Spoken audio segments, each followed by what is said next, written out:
Bambang, ya saya datang ke sini ya mungkin ada beberapa yang harus ditanyakan.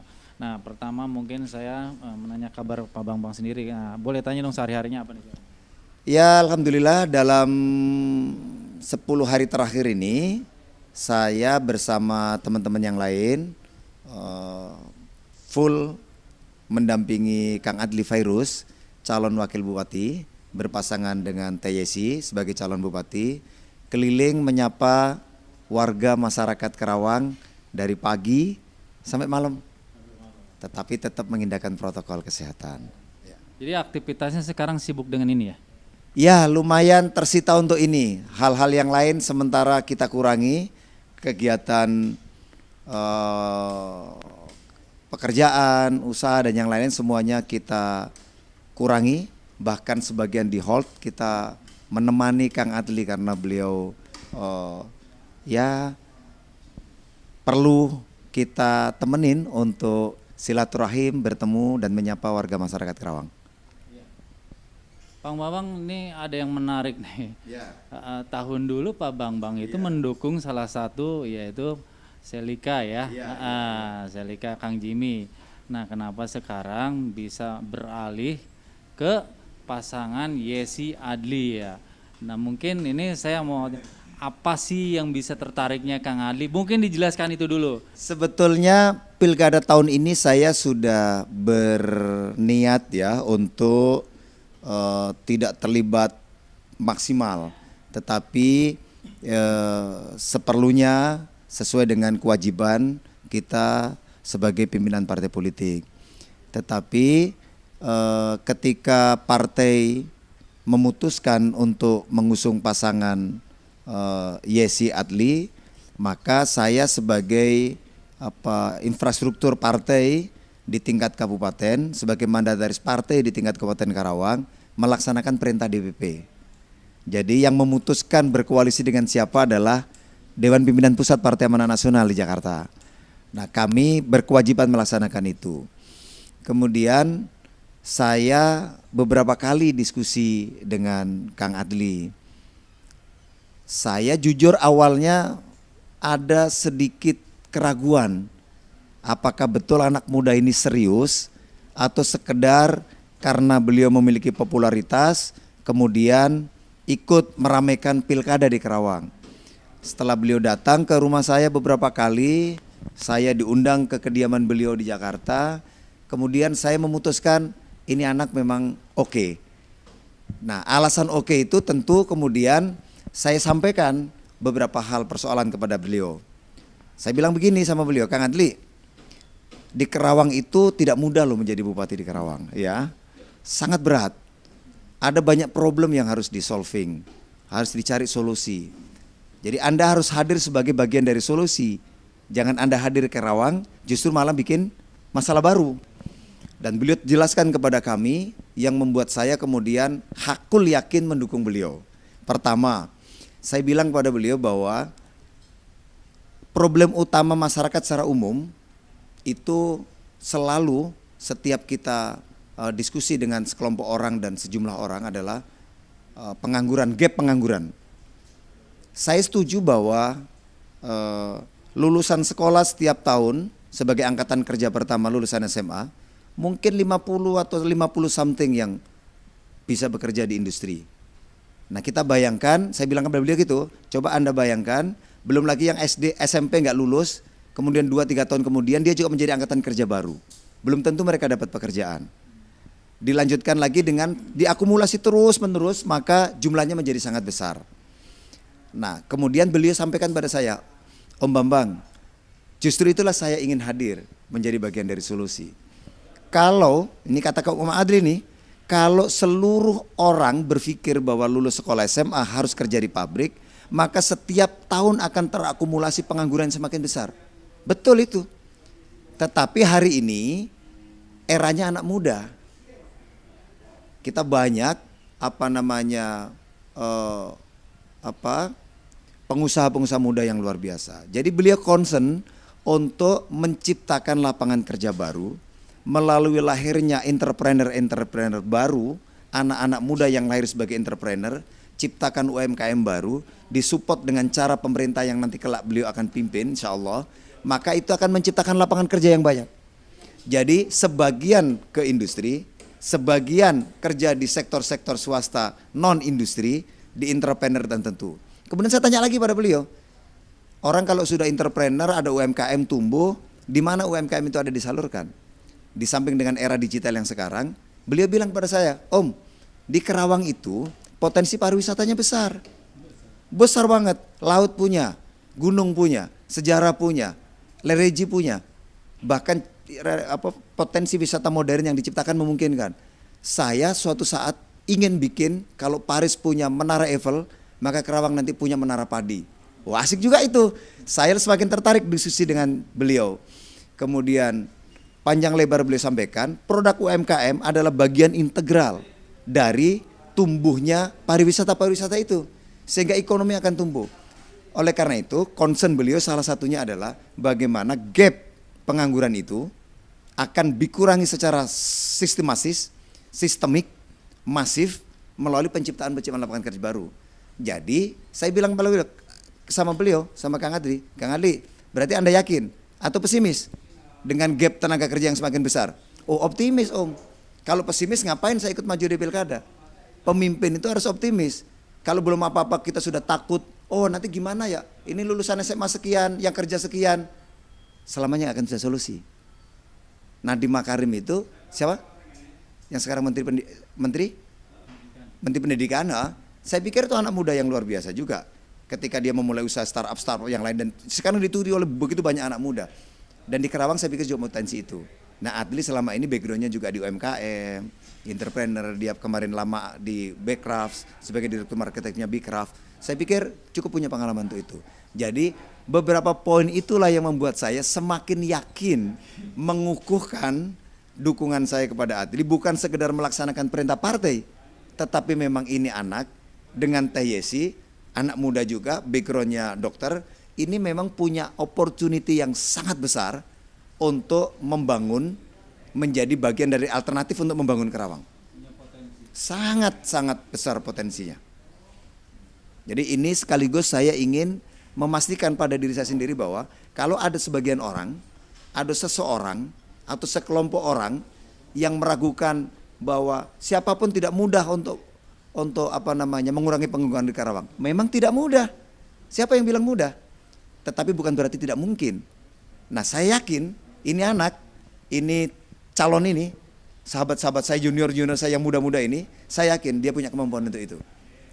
Karena dia bisa meyakinkan kami bahwa penciptaan lapangan kerja bukan hanya di industri. Industri oke, itu the first. Itu bagian utama karena memang kita kota industrinya luar biasa tumbuh. Tapi ada UMKM, ada industri rumahan, yang lain semuanya, entrepreneur ditumbuhkan, maka lapangan kerja akan banyak. Coba bayangin kalau 1 tahun kita bisa ciptakan 100 orang entrepreneur baru, anak muda baru. Kalau 1 orang bisa hadirkan 10 sampai 20 atau 30 orang, sudah berapa? Itu satu hal.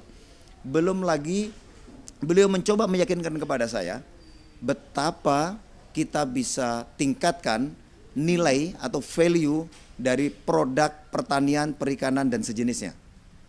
Jadi kita tingkatkan nilai tambahnya itu, kata dia, bukan hanya sekedar ikan dijual ikan, tetapi bagaimana ikan dijual ikan dan ikan dijual sebagai produk olahan ikan. Dan di Kerawang sudah banyak. Tinggal bagaimana pemerintah daerah, kata beliau nih, ke depan menyape, membantu dan mengangkat derajat mereka. Dan yang kedua, itu poin pertama tadi.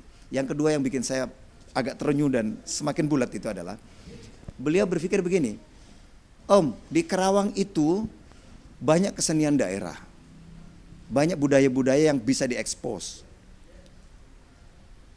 Kemudian saya tanya, oh iya betul, tapi tidak banyak pemimpin juga yang bisa melakukan itu, bro. Saya bilang gitu. Saya mau tanya sekarang ke Anda bisa nggak melakukan itu agar kesenian, seniman, budaya lokal bisa tumbuh dengan bagus? Gitu. Oh ada Om, saya siap. Saya akan hadir menjadi bagian dari solusi itu juga. Beliau sampaikan kepada saya, Kerawang sepatutnya memang memiliki semacam wadah. Kalau di Jakarta ada Taman Nisain Marugi misalnya, kita mungkin skala lebih kecil, sederhana, tapi memungkinkan untuk itu. Bagaimana caranya? Kita bikin mereka, para seniman, untuk punya tempat berekspresi. kita bikin semacam gedung kesenian, mereka suruh tampil, dan Pemda saya yakin kata beliau dengan keuangan Karawang yang cukup mampu memberikan apresiasi secara finansial terhadap pelaku-pelaku seniman itu. Misalnya kata beliau, malam minggu ini yang tampil Jaipong. Jangan orang pelaku seni tradisional suruh latihan tiap hari, nunggu dibayar orang yang hajatan. Nanti lama-lama hilang kalau nggak ada yang nanggap, kalau nggak ada yang ngundang. Jadi harus dikasih media untuk mereka tampil. Malam minggu ini topeng, malam minggu besok Jaipong, malam besok golek, malam minggu besok pameran lukisan, malam minggu besok teater dan seterusnya. Dan mereka diberikan insentif oleh pemerintah daerah. Maka mereka akan rajin, mereka akan melakukan itu dengan sukarela, riang gembira dan bahagia. Kata beliau, bro, ente cocok memang dan layak untuk gue dukung. Kira-kira begitu, Bos. Iya sih, dan Aldi itu dikatakan dia yang pasangan yang bisa mampu untuk membangun Karawang. Ya. Dia optimis itu ya. Ya, minimal dari Yesi dan Adli mampu meyakinkan kepada kami bukan sekedar hanya mengusung, tetapi agar bergerak masif memenangkannya itu menurut saya wise. Menurut saya luar biasa. Sehingga saya tidak punya sedikit pun celah untuk mengatakan Anda tidak layak untuk saya dukung secara serius. Karena dua faktor tadi, ada dua hal tadi. Tentu saja ada poin lain 3, 4, 5, 6 dan seterusnya yang terkait juga visi misi mereka, yang itu membuat saya juga yakin. Karena jujur kita harus juga akui, mengoreksi boleh, tetapi tidak boleh serampangan kan. Artinya bicara infrastruktur Karawang sudah lumayan baik, tinggal penyempurnaan.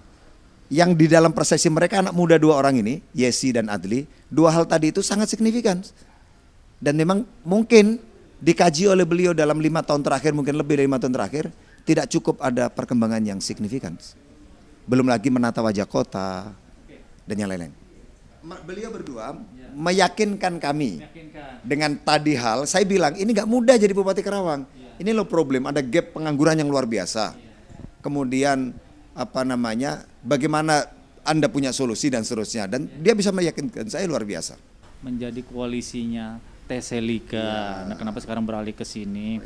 Nah, saya boleh bertanya dong, apakah itu karena alasan bukan hal itu juga, tapi karena ada alasan, apakah memang ada disharmonisasi? Dulu saya lihat Pak Bambang ini harmonis sekali dengan Demokrat ya, Mas Selika, dan luar biasa, bahkan jadi tim kemenangan. Nah, ketua tim kemenangan ya. Nah, sekarang beralih. Nah, ada apa nih bisa sampai harus memilih pasangan Aldi Yesi? Banyak yang bertanya itu kan Rudi. Banyak banget yang tanya itu. Pertama, Teseli adalah sahabat saya yang sangat baik. Ya, saya tidak punya persoalan apapun dengan beliau. Ya, hubungan saya baik, sampai hari ini pun baik, nggak ada masalah. Bahwa koalisi kita berjalan 5 tahun. Tentu saja seiring dengan berakhirnya masa jabatan beliau, koalisinya selesai. Tetapi sebelum berakhir kan ada kontestasi lagi. Kemudian partai berpikir, menghitung, dan memutuskan. Ketika DPP menghitung, berdasarkan ruang dan kesempatan, berdasarkan ajakan dan peluang, dan yang lain-lain, kemudian keputusannya berkoalisi dengan PDIP, P3, PAN, dan PBB mengusung Yesi Adli. Oke, itu satu hal ya. Kenapa nggak bertahan aja gitu, udah jelas-jelas kan gitu. Kewenangan ada alasan yang krusial gitu. Nggak ada yang krusial. Saya pikir alasannya karena partai itu punya pertimbangan ya. Orang mengusung, mendukung, pertimbangannya ini menang apa kalah. Kalau menang, kira-kira benefit politiknya apa. Kalau kalah, kerugian politiknya apa. Karena partai adalah bicara tentang bagaimana partai menjadi besar. Mungkin karena pertimbangan itu, kemudian DPP memutuskan, saya sami'na wa ta'na pada DPP. Saya sampaikan kepada teman-teman kader di PAN, ini partai sudah ngambil keputusan, yuk kita jalankan keputusan partai itu dengan sebaik-baiknya. Atau memang jangan-jangan ini partai PAN memang udah sengaja nggak diajak ini. Itu ada isu ke sana barangkali, karena memang dulu kan sangat luar biasa, sekarang tiba-tiba bisa lompat gitu kan. Nah, barangkali memang jangan-jangan udah nggak diajak karena memang udah sudah tidak satu jalan lagi atau tidak satu arah lagi? Mungkin tidak diajak, mungkin itu pertanyaannya harusnya ke Teseli ya, bukan ke saya. Tetapi saya tidak merasakan diajak atau tidak diajak. Artinya mungkin Demokrat kan sudah besar dan banyak partai yang bergabung mengusung beliau. Jadi kehadiran PAN bisa jadi sudah tidak diperlukan kan? Tetapi saya tidak tahu karena sebelum-sebelumnya juga kita komunikasi baik aja, nggak ada masalah. Ya, nggak ada masalah dan saya pikir enjoy aja, nggak ada masalah. Happy aja. Kita baik dengan beliau, baik dengan Demokrat bukan baik. Kemarin ketemu waktu kita pengambilan nomor urut, saya ketemu dengan beliau. Ya ketawa-ketawa. atau jangan-jangan Pak Bambang pernah di PHP-in barangkali. Mungkin ada satu alasan itu. Mungkin Enggak juga lah. Teseli orangnya baik. Mungkin sibuk karena kesibukannya jadi sesekali lupa ya wajar lah. Kan lupa nggak nelpon atau nggak bersapa, mungkin sayanya yang lupa bisa jadi kan? Saya mungkin karena kesibukan jadi lupa nggak nyapa beliau, nggak berkunjung, nggak silaturahmi, bisa jadi karena kesibukan masing-masing. Tapi actually nggak ada persoalan apapun ya. Yang pasti sekarang saya mendukung pasangan yang lain, beliau didukung oleh partai yang lain, berpasangan dengan Kang Haji Aep, orang-orang hebat. Ya saya pikir kita sekarang adalah berkompetisi agar masyarakat Karawang punya pilihan. Semakin banyak yang dipilih, insya Allah masyarakat semakin tercerahkan di dalam sistem demokrasi kita. Oh ini kelebihannya ini loh, ini kekurangannya ini. Tadi saya bilang itulah yang membuat alasan saya mendukung Yesi Adli. Saya anggap itu sebagai kelebihan dia, hadir menjadi bagian dari solusi. Saya yakin Teseli punya kelebihan yang banyak, mungkin juga ada kekurangannya sedikit. Kang Jimmy kelebihannya luar biasa, mungkin ada kurang sedikit. jadi intinya bukan karena tidak diajak, bukan karena memang tadinya karena permasalahan mungkin internal partai antar koalisi memang sudah tidak harmonis lagi, mungkin karena itu lagi, dan bukan lagi alasan hal-hal yang lain.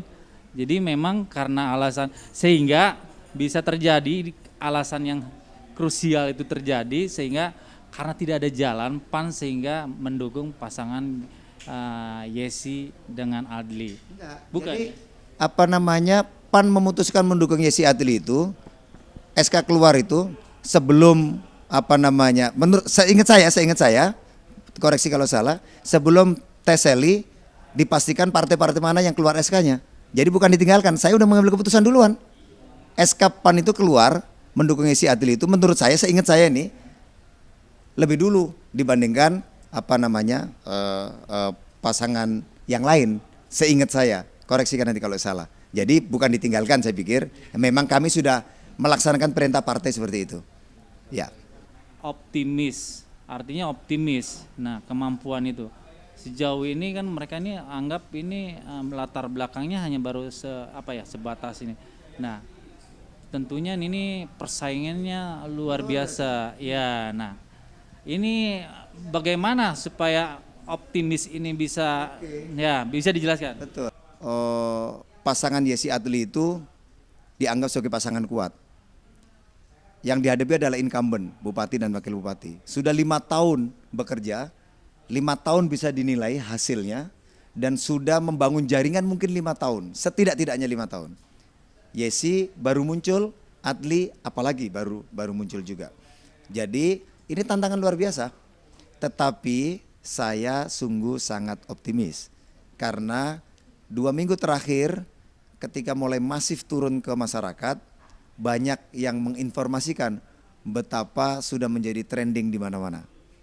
Eranya sekarang era anak muda, era digital, era sosial media, dan meskipun itu bukan satu-satunya ukuran Kang Rudi, tetapi saya patut menilai bahwa apa yang dilakukan Adli Yesi hari ini bersama kami dan kawan-kawan sudah mulai tampak titik terang menuju jalan kemenangan itu. Titik terang, setitik kecil terang jalan kemenangan itu sudah mulai tampak. Kalau nggak yakin saya balik kanan dong. Yakin, sangat yakin. Sangat yakin. Karena kalau kita nggak yakin, ya gimana? Kita yakin. tentunya sekarang perjuangannya justru harus ekstra dan kerja keras, ditambah kan harus pemilu sekarang sama pemilu tahun dulu itu berbeda. Nah, ini perjuangannya luar biasa nih. Luar biasa capek memang, karena kita tidak bisa mengumpulkan orang. Maka otomatis kami harus datang menyapa orang. Adli masih muda, energik, bahkan saya yang kadang-kadang gak kuat mendampinginya.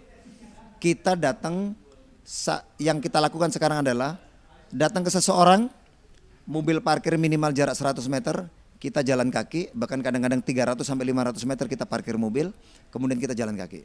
Sepanjang jalan kita sapa masyarakat dengan jalan kaki. Di tengah terik panas matahari apapun kita jalanin. Karena memang kita harus taat pada protokol kesehatan. Setiap titik selalu keingatan kalau begitu mereka sudah selesai dalam perjalanan, ikut ngumpul dalam satu tempat, kita ingatkan.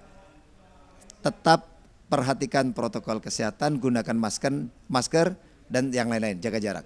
Meskipun sesekali ada yang susah, tetapi itu kita tidak putus asa untuk terus mengadakan itu. Dan memang terasa begitu sangat berat memang, sangat berat. Kita tidak bisa mengumpulkan orang dalam jumlah yang banyak di satu tempat karena protokol kesehatan. Jadi kita yang harus menyapa satu-satu. Hari ini contoh, kita datang di satu desa, kelurahan. Di satu desa kelurahan itu kita 9 titik dalam waktu 2,5 jam. 9 titik dalam waktu 2,5 jam, hampir 3 jam lah, 3 jam. 3 jam 9 titik. Mas Rudi, Kang Rudi bayangin itu. Luar biasa, 15 menit, spot foto-foto, pleng, jalan lagi, perjalanan 5 menit, 10 menit, sambung lagi, pleng, terus, 9 titik dalam waktu 3 jam.